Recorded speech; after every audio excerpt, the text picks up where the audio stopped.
Okay, just a sec.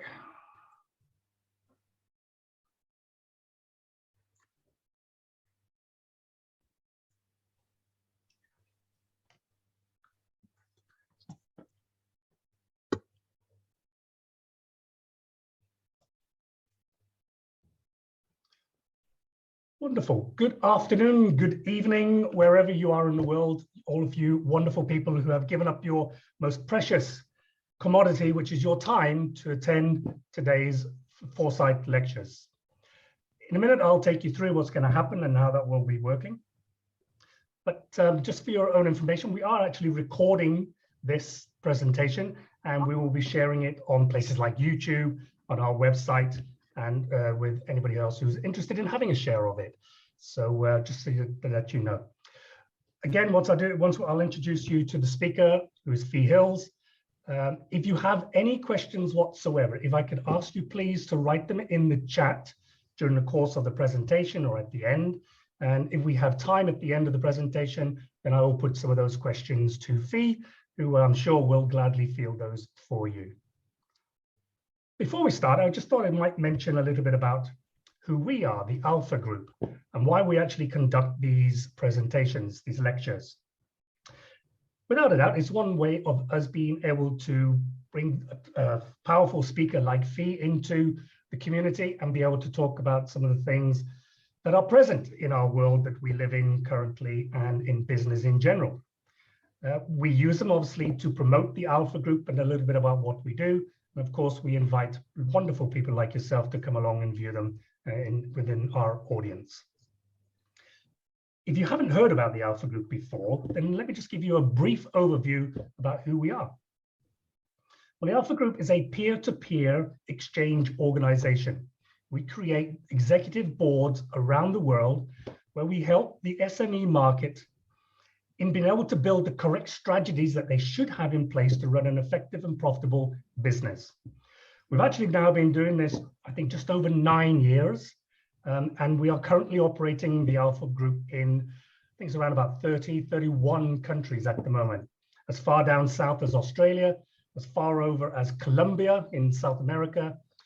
Unfortunately, we were in the Ukraine as well up to a couple of weeks ago. That's on hold at the moment. And of course, all points in between. We make one promise to our members, and that is that we will double the value of their business if they work with us over the 3 years of the membership that they can participate. We make no bones about it. They have to work. It is a hard place to be in a boardroom, and they will learn incredible amount of knowledge, experience, and strategies that they can implement back in their business. We hold our members very strongly accountable for actually taking action, because I'm a firm believer in that if you don't take action, nothing changes and nothing happens. So we hold our members very strongly accountable. We run monthly boards with them, helping them to build strategies. We run a mastermind process with them to help individuals actually overcome some of the toughest challenges that they face when running a business. Sometimes it's just about helping them to gain clarity on a business decision they're just about to make. Whatever the outcome is, like I said, we hold them strongly accountable for taking actions and implementing the perspectives and the ideas, the thoughts, and signposting that they get from their fellow members. If you'd like to know more about the Alpha Group, obviously there are our contact details on the website, and you are more than welcome to drop me an email, and I'll be happy to have a conversation with you about the Alpha Group. Okay, so on to our wonderful speaker today, Fee Hills. And I'm just going to read you a little bit about Fee and what she's been up to in the past. Fee is the founder of Cafe Style Epic Change Mythology and of the Virtual Coffee House, a social enterprise with a goal of accelerating and scaling behaviors and change within. Sorry, I'm just reading this off the other. Yeah. Behavioral changes with more than 2 decades of experience working with both the private and the public sector organizations in the UK and internationally. She has developed activities and programs and innovated the concept of mind nudging, which I think is an incredible saying, mind nudging. Never heard that phrase before, and I think it's wonderful. So without any further ado, I'd like to hand over to Fee for her to do her presentation. And like I say, any questions, please do put them in the chat and we will get to them at the end of the presentation. Fee, thank you very much for your time as well. And I hand over to you now. Thank you, Colin. Thank you very much, and for inviting me as well. And it's great to be here today. And I think what I'd really like is to think that we could have the most valuable time together in terms of learning takeaways and practical, because I know you just mentioned that, Colin, practical, usable tools or techniques or skills that you're able to put into place straight away. And really this talk is called Taking Your People with You on Your Journey Through Change. And it's a practical behavior and cultural transformation and change, which of course is extremely prevalent right now, really. So the first half of what I'm going to talk about is really more about exploring the state of play, the why, where are we now, the challenges we're facing. Now, irrespective of which side of the fence that you sit on, whether you work with organizations or whether you're an organization going through this. And the second part is the 3 practical ways to transform culture. And then I have a starter pack to offer those who want it.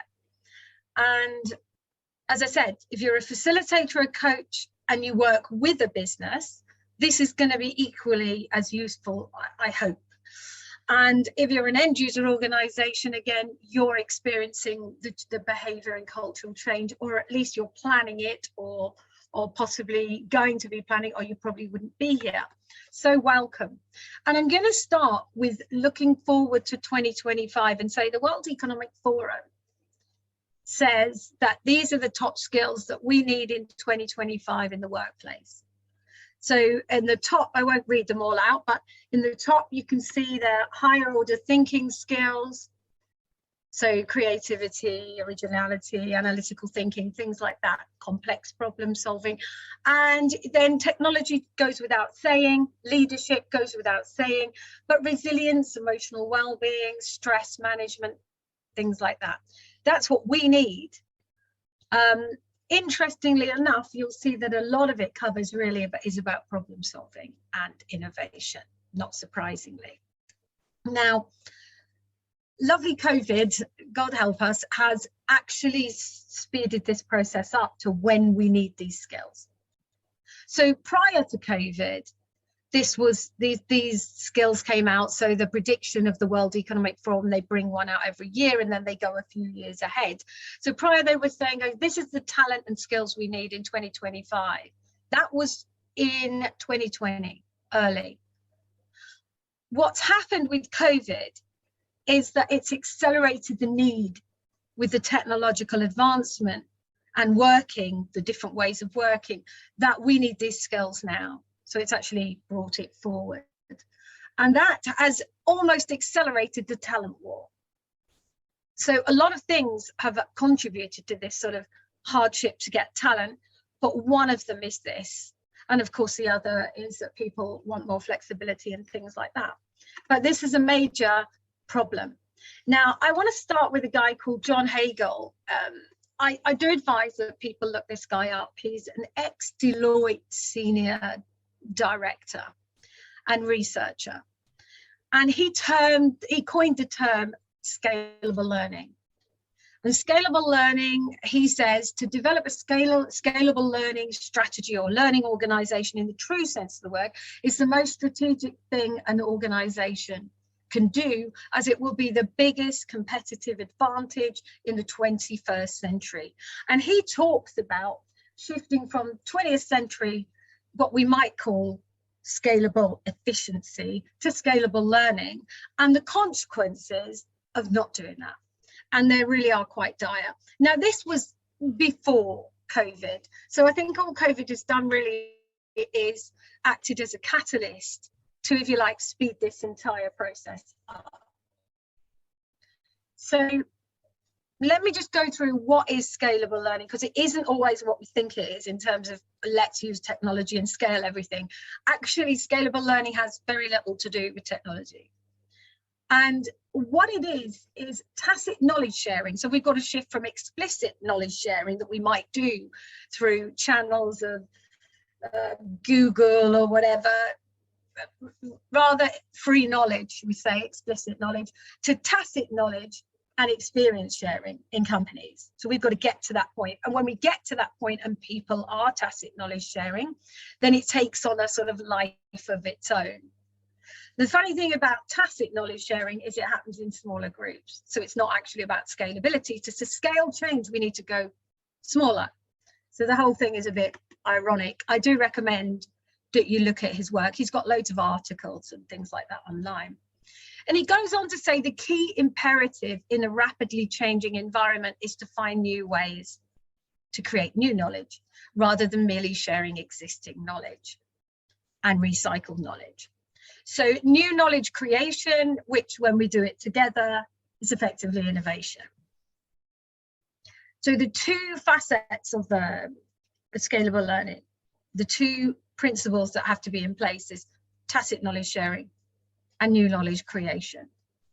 And so the question is how we achieve that and what needs to be in place. Now, this is the real biggie, certainly for many, many people in business, is that before, certainly in leadership,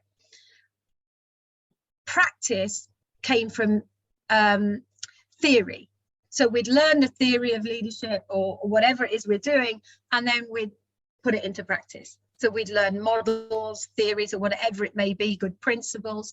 Now that's all completely paradigm shift on that, which is that practice now comes from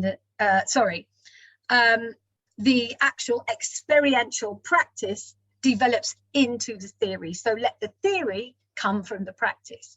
Now, what does that mean in the cultural terms and behavior terms is that it's not about classrooms, we all knew that anyway, but what it is about is allowing people in learning and in change and in their workplace to work experientially and be agile, be playful, where appropriate, work iteratively, so we're compounding that change over time and we're continuously building whatever it is, like growth.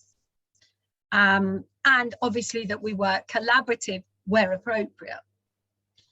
And this is the basis. Our model is actually called EPIC because it stands for this. And it comes from this whole thing of this paradigm shift that let theory emerge from practice. Easier thing to do than say, because when we say it like that, he thinks, well, yeah, that's pretty easy, but we're not doing it. We're still working with theory and then hoping that turns into practice. So what could possibly stand in our way to behavior and cultural transformation and change, or if you like, what this talk was called is bringing our people with us on that journey of change. So rather than implementing process change and technology and then going back to the people, how do we bring them with us, which is effectively through culture. So I called this the great double shift. So there's two shifts that are really important to talk about when we talk about what's standing in our way right now. So we want to talk about right now because we're here right now. So one is the power shift that's been thrown upon us. It was going to happen anyway. Technological change was happening in an exponential way anyway, and COVID sped that process up. So what we've ended up with is what's called, given the term, the Great Resignation. What does that mean? It means there's a talent war. And it actually means ultimately that the employee over time becomes more and more in the driving seat, which is tricky. And I want to talk about, what's got to be in place to close that gap. So companies are burning through talent with reports of 30% average churn rate. So attrition, yeah. In figures of 100 employees, 30 will resign. Not very good with numbers, so it's a good job they interpreted that. The red hot jobs market may force some to move on with pay hikes up to 20%, whilst others may leave the industry altogether. Obviously, this depends on your industry, okay? But what matters here is well-being. Well-being matters.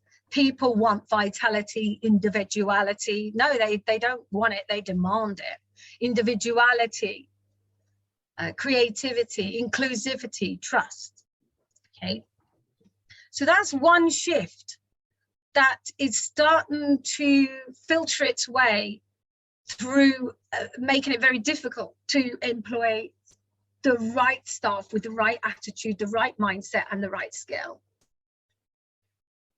The other one has been around a little bit longer, and that is the role of the leader has changed. So that's a complete paradigm shift that has yet to be realized in the real world in many cases. Now, I'm not talking about everybody here, clearly not, but in many organizations, there is a lag in this role that's changing. So many leaders, no fault of their own, are working in a way that is not supporting where we're at in terms of transformation and change, and in terms of even survival, let alone progress. So I want to explore that because I think it deserves exploration. Okay, so technological change, very simple diagram here, is exponential. So what does that mean? That means that it doubles every step. So it times, there's a times figure there. So every year, let's say it doubled every year, it's compounding over time. Human change doesn't work like that. And we haven't suddenly became exponentially change, you know, our brains haven't become change machines just because technology has. So there's a massive gap here. So the way we lead needs to work for an exponentially changing world, but the way we work and lead tends to be in a linear fashion, which is absolutely logical and normal. The leader's role is to get people across that gap. And I call that gap the black hole of accelerating change, which if we're not careful as individuals and as organizations, we can slip down and become disrupted. So we're either the disruptor or the disrupted. And we want to make sure we're on the right side of the fence. So that black hole, the leader's role, if you like, is to take people over that gap. But how do they? And first of all, we need a huge reality check. And I want to talk about the speed of change and the impact on our leaders, because our leaders are the ones that are implementing the behavior and cultural change, of course, or you know, living it, hopefully. So the paradigm shift is that the leaders in an exponentially changing world only have control over who they take into their teams. I know they might inherit teams, but taking that aside over time, who they recruit into their teams and the work environment they create for those people when they are there. So they have control over the environment. What they don't have control over is people's minds. What they may have control over is how well they communicate and influence people's thinking and behavior. So that's like competency.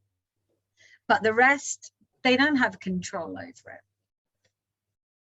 The employees, on the other hand, they only have control over what team or organization they choose to join and the internal environment they create for themselves. So how well they manage their own well-being, their own mind, their own behavior, their skills, how they develop it, etc. So how well do I look after myself physically, mentally, emotionally? Now, happening, they can't make, because we can only ever change ourselves. So, and they also do have control over how competent they become at communicating and influencing people around them, which more and more they do need to do. So influencing and persuasion becomes a very important or critical skill right now, and will do in the future more and more. I suppose really it always has been. But so the problem is that both parties often, we find ourselves in situations where they try to control things that are outside their circle of control or influence. So employees are struggling not to go down that black hole, if you like, and leaders find themselves so busy trying to control people's behavior, which they can't do, and they're unable to actually do the right thing, which is facilitate them across that black hole of accelerating change, because they're not, if you like, they're trying to control them through it, and that's not the way. They'll slip down it. So that's the problem, or one of the problems. Now, what often happens as organization or as leaders or as people is we try to control externally people's and drive people's behavior and thinking by implementing more compliance, more policies and more rules, which is deadly. It's a huge mistake. Why? I'm not saying you don't need compliance or rules or procedures. Of course you do.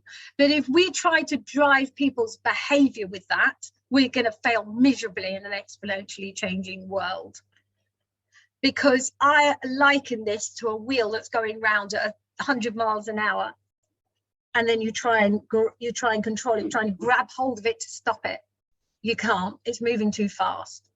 So actually, in an exponentially changing world, the leader needs to step back and facilitate, not try and control in that manner. Now, the outcome to that is overwhelm, mistrust, disengagement, dysfunctional behavior. We're actually getting the opposite of what we want. The more compliance we put in place, the more rules. Now, for example, if we have rules, of course we need rules, life needs rules and policies. What we need to do is change those rules into more values to give people a motive to want to change their behavior.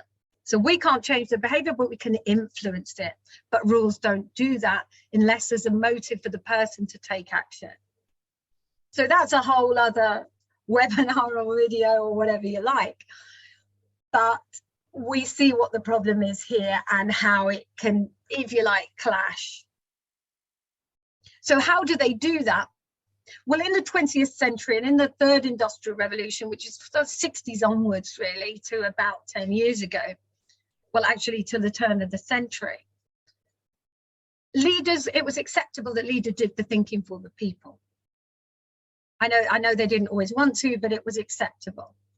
So I'm the leader, I do the thinking, you do the doing. That was a very industrial revolution, task-driven, transactional way of working. And it sort of did work when things moved slower. But now, at the moment, that's a race to the bottom. And that's where we're almost putting ourselves as a company or as an individual in a sense, as a sitting duck to be disrupted.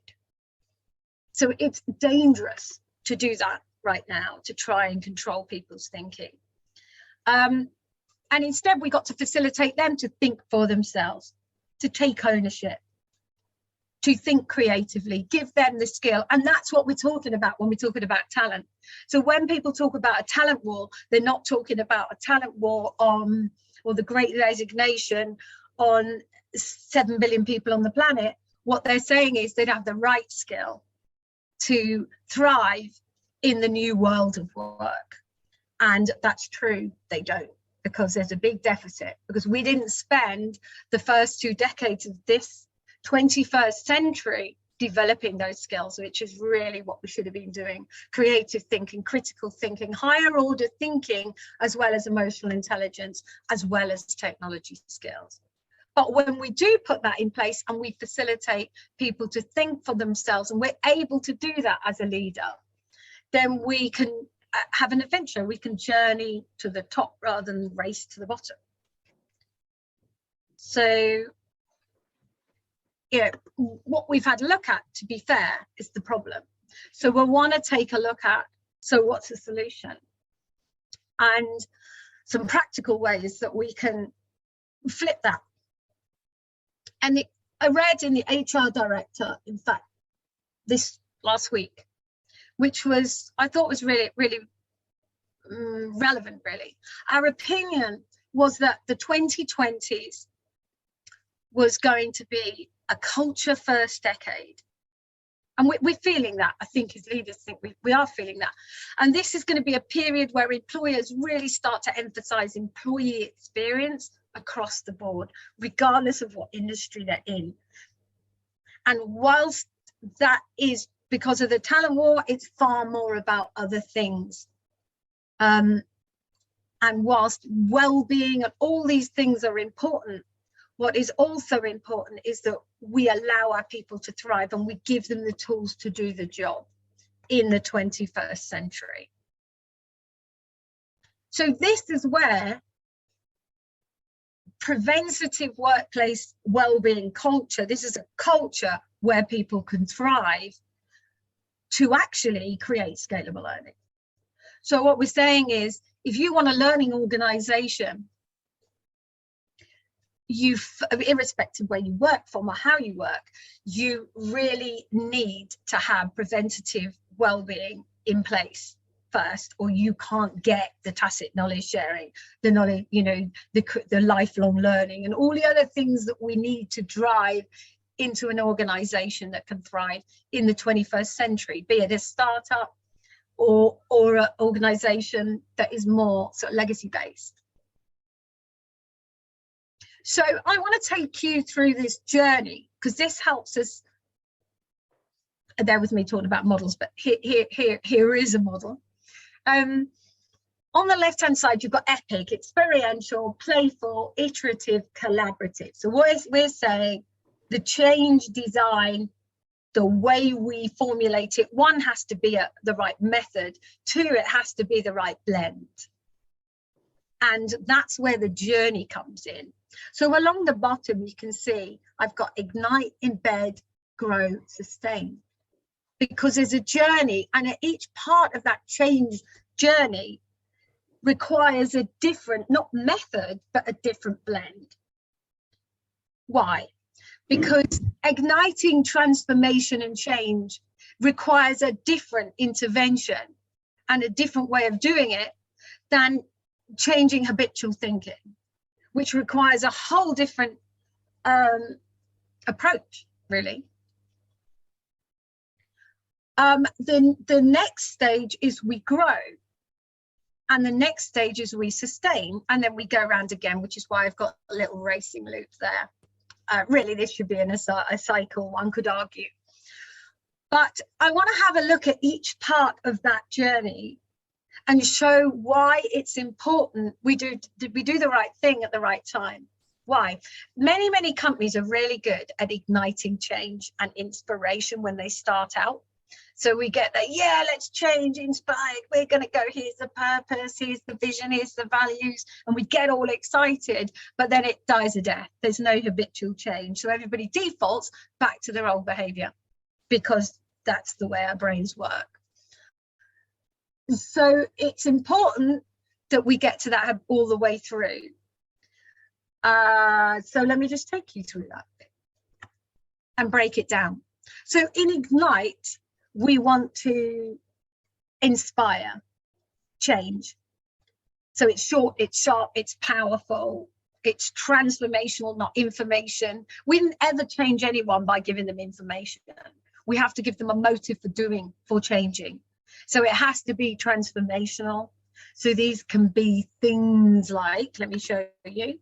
Well, first of all, we need to know where we are now. Now, what I'm showing you here is a typical diagnostic, is a diagnostic that measures where we are in terms of well-being in a preventative cultural way, as opposed to an individual diagnostic way. So we have a look at our thing, it's how healthy are we as a team or as an organization. Now, as you can see, there's 7 key indicators here. We've got emotional intelligence, how we manage anxiety, or lower anxiety levels, which are quite high at the moment, creative thinking or complex problem solving, emotional well-being, relationships, how we manage relationships in the workplace, and not just in the workplace, actually, in our lives, communication, mindful communication, healthy body, and I think I said emotional intelligence. Okay, so if these 7 indicators in place and they're in the green, happy team. you're ready to develop. What does that mean? You're good. People are getting on, they feel good, they're thriving. If it goes towards the red, we need to make the intervention. So we need to know where we are. Now, diagnostic is not a survey. A diagnostic asks the needs of the person being met or not in their workplace. So it's slightly different. Whereas a survey is asking of your opinion of something outside yourself. So what do you think about how are we doing as an organization? So if you want an onus of responsibility to be put onto the employees, we ask diagnostic questions. Are your needs being met? If they're not, what are you going to do about it? Not what I'm going to do about it. So that's a side note on that one. So know your numbers. So we're thinking about preventative wellbeing. Now what I'm showing you here is real, sadly.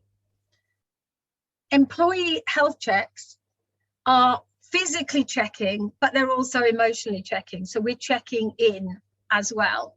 So what is the state of health?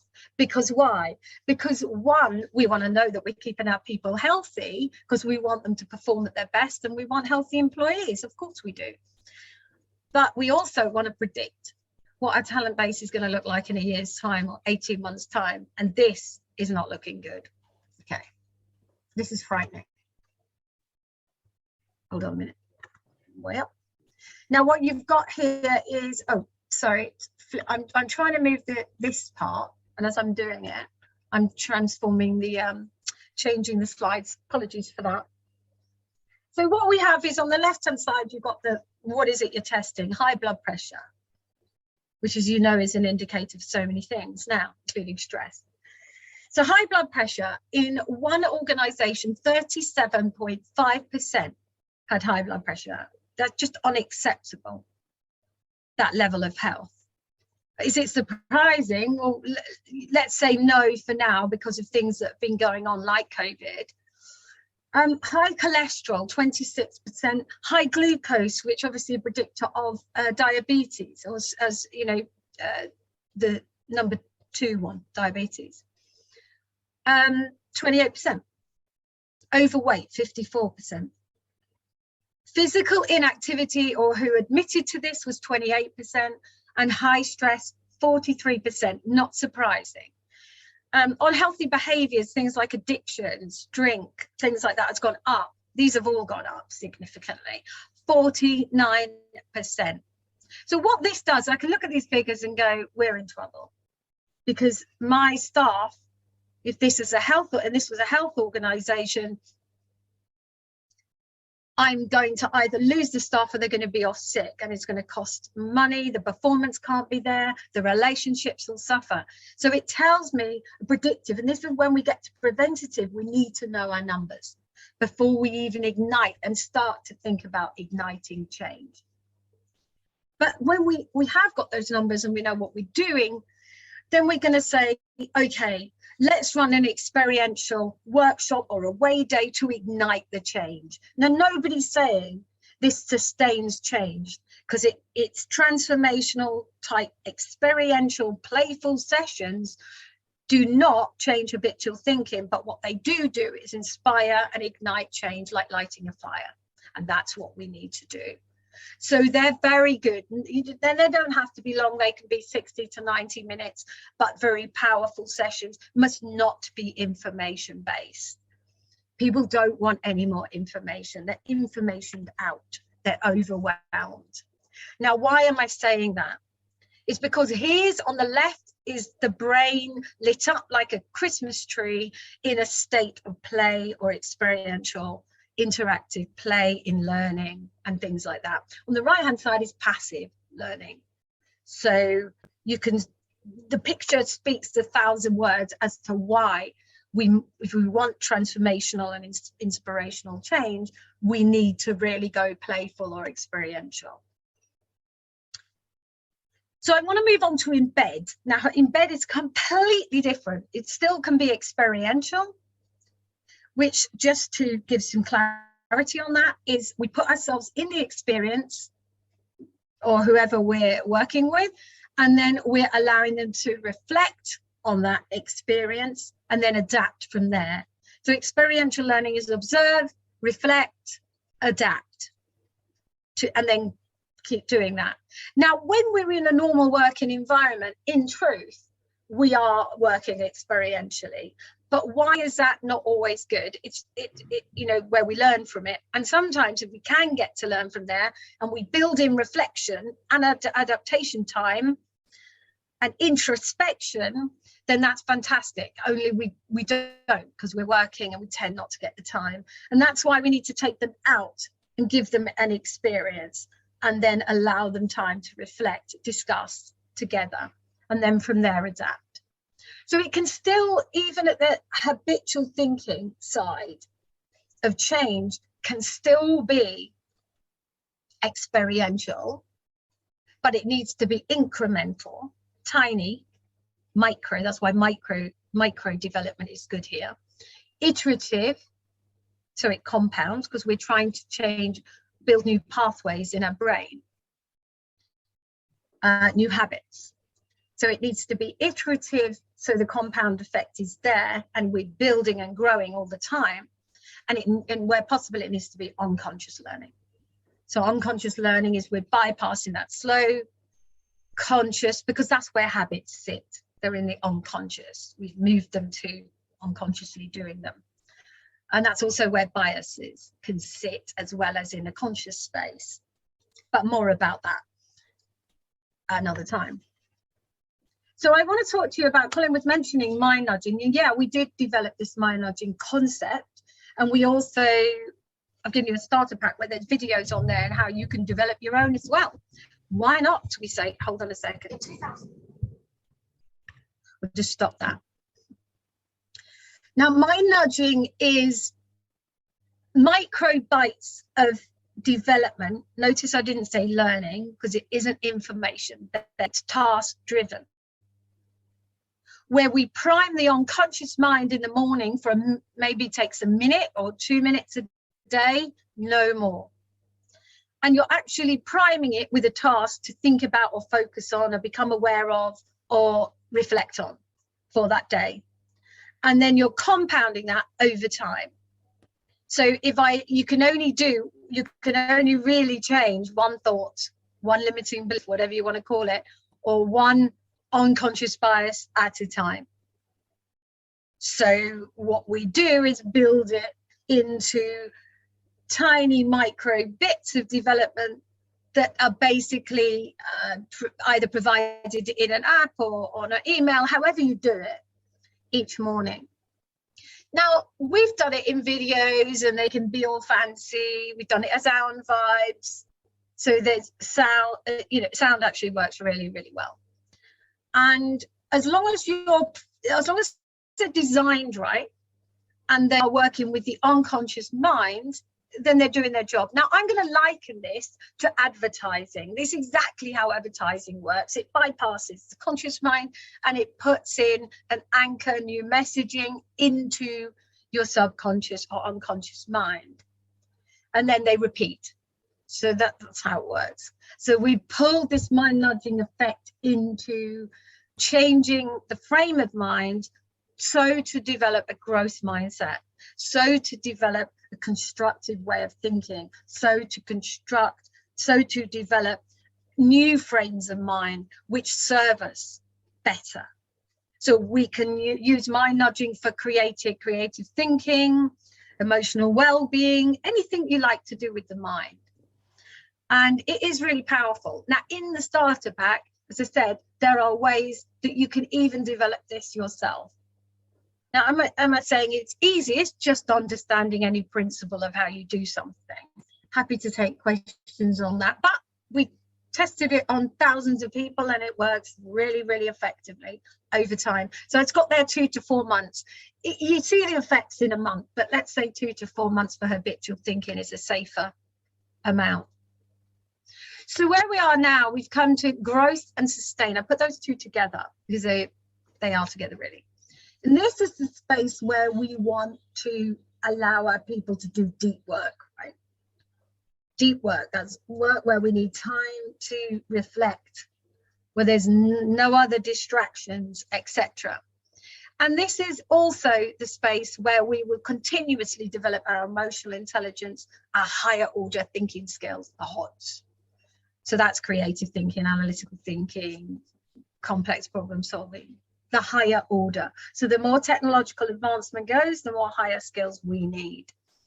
And of course, the space where ultimately together we innovate as a process. So another tool to do that is, and this is actually going back to the old cafe style days, is bite-sized chunks of experiential learning that you can actually play out iteratively within the teams. So imagine you've got, I mean, time is of the essence for most people now. And imagine you've got a team meeting and you have a weekly team meeting, be it on Zoom or face-to-face or however it's done. Imagine taking 10 minutes out of that and starting it with a development activity. So you're continuously drip feeding development into your groups.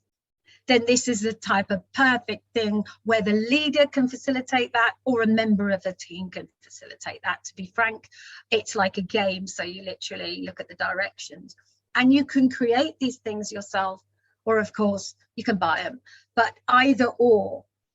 The team meetings are an excellent way to not only make the team meeting better and more productive and a better energy, but also to build the development into your working space. So that's, and it has to be experiential, because you don't learn a lot of information in 10 minutes. So finally, on the note of what you can do in terms of, and this costs nothing, is build learning tribes. This goes back to Hegel's work. He doesn't call them learning tribes, I call them learning tribes. But it's really harnessing the power of our primal response here. And this is where we share tacit knowledge and create new knowledge. And he says, in order to do that, the group can't be bigger because of the trust thing and the psychological safety, really bigger than 16 people. He says groups up to 16.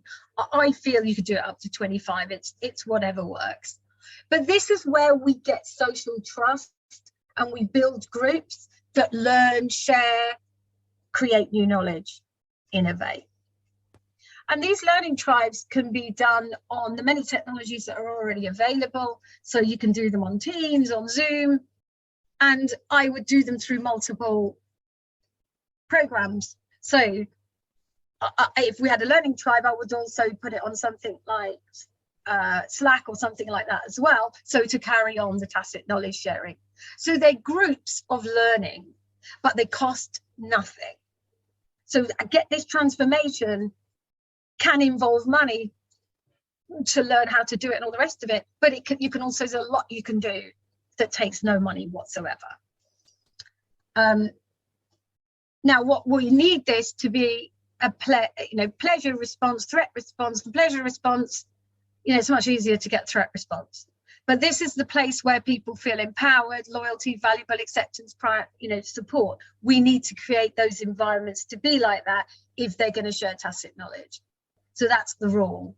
Obviously, we're not going to get, I don't know if you can see my pointer, you're definitely not going to get sharing tacit knowledge or innovation in that space where there's threat response, which is basically what's happening at the moment, a lot of threat response. So if you can also have an organization where the language is still in the 20th century, we need to bring it into the 21st century. What do I mean by that? Values-driven, directive, saying what you can do, saying what we do want, saying what we do have, taking action, not reacting to things, transforming, not just about information, and matching the language and the leadership language to that, which is actually really simple enough to do if we have the right tools and understanding how to do it. Yeah.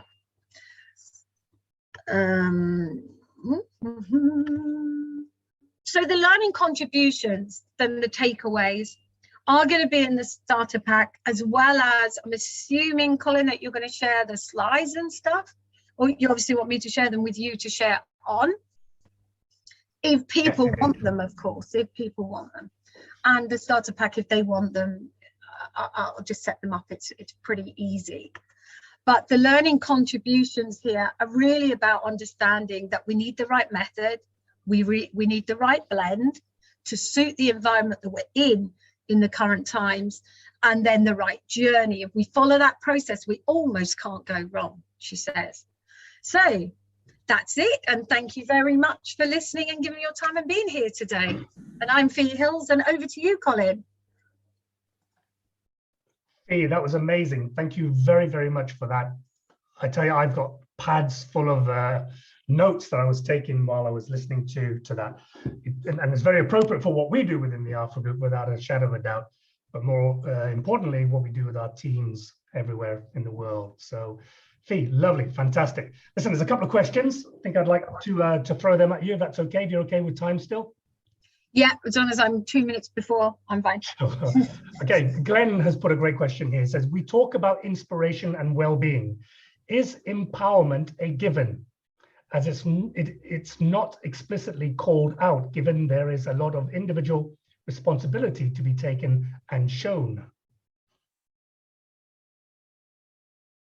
Just say that question again, because is empowerment a given from whose perspective? Yeah, obviously I can only read out the question. Glenn, would you like to expand upon that? Maybe it just says here, is empowerment a given? You mean must workplaces have empowerment? 100%. Yeah, they must. Yeah, looks like I think the thing is about empowerment is to me it's not an input, it's an output. So if, for example, if the culture's right, empowerment's there. So I don't think it's something you need to work on. I think you need to work on the environment. Remember we said about you have control over the environment. Well, if you're controlling someone's thinking or trying to, which good luck with that. If anyone's got any kids, have a try at that. Or behavior, then you're not empowering them, are you? But equally, people have to take empowerment. They have to embrace it. So it's everybody's responsibility, and it's called leadership. Leadership is now a partnership. So it's not my responsibility to get it right for you if I'm your leader. It's our responsibility to get it right together. And I have to individualize the leadership because everybody's not the same, but that's a different webinar. Sure. But yeah, so yes, I think I understood the question, but yeah, it's a great question. Yeah. No, I totally understand it. I mean, I'm an ex-military guy, and a couple of weeks ago, I was doing a presentation to a group of soldiers, and they are a different beast altogether. Whereas the way that we ran in the military 20 years ago, 30 years ago, it's totally different to the way that we run the military these days. And it is that leadership is different. Instead of the stick and the carrot, and it's more of an emotional connection between the leaders within the military and the actual soldiers on the ground these days. So it's a totally different environment. Nedco has also asked, would it be possible to share the source of statistics which you have shared? Not the ones with the health checks. The health checks ones, did you mean that one or different ones? I don't know, I can only say what's on here. Okay, so the health check ones, if you did mean that, that was actually a case study. It was actually a case study done. Right. Yeah, the health checks, he's saying, yeah, they're frightening, aren't they? That actually was a London-based primary care trust, so I can't say who it is because of the results, but it was actually a whole case study on 300 people. Amazing. Good. Not good. Sheriff was asking, I believe in it, mind nudging. Yeah, I'm going to use that. I'm going to be using that forever now, I think. But how can we design it ourselves? Well, for this, in your starter pack, just like to say, I've actually been really kind about the mind nudging because it's such a new concept. And I was trying to teach people to do it. I just thought, oh, do you know what? Here's the videos, get on and learn it. And that I literally got to the point where I need to scale it. So almost like I teach you to do it. Now, is it easy? Because that's a really good question. Let me tell you, it looks easier than it is. Okay.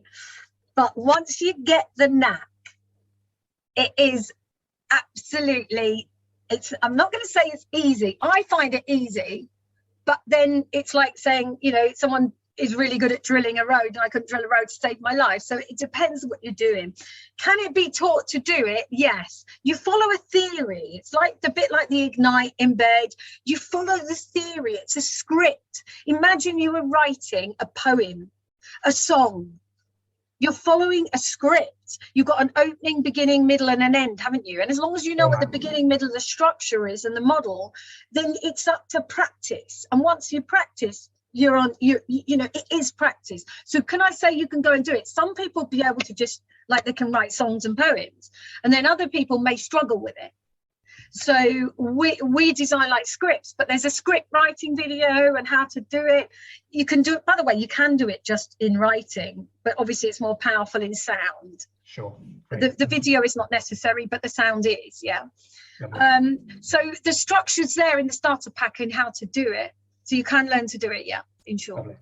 Sheriff is also asking if he can receive the starter pack. I guess, Fee, if you send us the starter pack, everyone who's registered on the call today, you've already given us your email addresses, and we will share it further with you guys as well. Okay. He also says it's an amazing presentation. Love it, he says. Thank you. Looks like leaders totally need to go to a paradigm shift school. Yeah, you know what? We could innovate. We could start a paradigm shift school, guys. And it is a paradigm shift, but there's so many paradigm shifts at the moment that it's hard to keep up. So I showed you like one, but there are lots. And yeah, we need to, with this, it's a big shift because exponential change means nothing's the same anymore. It's not just because of COVID, by the way. I want to make that clear. I really don't think it's because of just COVID. Sure, but yeah, absolutely. So thank you for that. Marianne, yes, any more questions? Marianne, yes, we will share the presentation for you. We've got your email addresses and we'll send that out to you. Sherry Fazorska, I know McKinsey is having a big experiment, I guess, in fact designing an app, and in fact designing an app. So around that particular topic, I guess. Alicia saying, great experience, thanks a lot. Thank you for being so generous. Some free schools are trying to do a paradigm shift as well, Colette is also saying. So there's some innovation going on. That's interesting. Indeed. Fantastic. That's really interesting. See, that was amazing. So brilliant. So share that with us. Thank you. Thank you for having me, everybody, and allowing me to share, you know, whatever it is I've been learning along the route. And as I said, that with that starter pack, you have to sign up because of GDPR, but I've given you access and then put some extras in. So I'll deal with Colin and he'll send it out to you, but it's really simple. Only takes 2 minutes to sign up, so you're good with that. Wonderful. This says there is need for leaders to embrace. How can leaders remain authentic?